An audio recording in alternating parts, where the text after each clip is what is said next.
اور آپ علیہ الصلوۃ والسلام فرماتے ہیں کہ میری نبوت کی سب سے پہلی نشانی تو یہ تھی کہ اللہ تعالیٰ نے آدم علیہ السلام کو پیدا کرنے سے پہلے مجھے نبوت عطا فرما دی.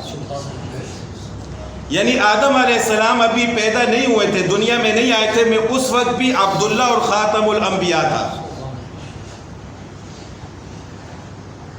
صرف نبوت کا ظہور 40 سال کی عمر میں ہوا ہے، وحی کی ابتدا 40 سال کی عمر میں ہوئے، جبکہ اللہ تعالیٰ نے نبوت مجھے آدم علیہ السلام کی پیدائش سے بھی پہلے عطا فرما دی. تو یہ آپ علیہ الصلوۃ والسلام کی ابتدائی 40 سال کی عمر کا خلاصہ تھا، جس کی موٹی موٹی باتیں میں نے آپ کے سامنے عرض کی. پھر 40 سال کی عمر میں آپ صلی اللہ علیہ وسلم پر وحی نازل ہوئی، اس کا تذکرہ انشاءاللہ آئندہ جمعہ میں ہوگا. اللہ تعالی ہمیں رسول اللہ صلی اللہ علیہ وسلم کے ساتھ سچی محبت نصیب فرمائے. وآخر دعوانا الحمد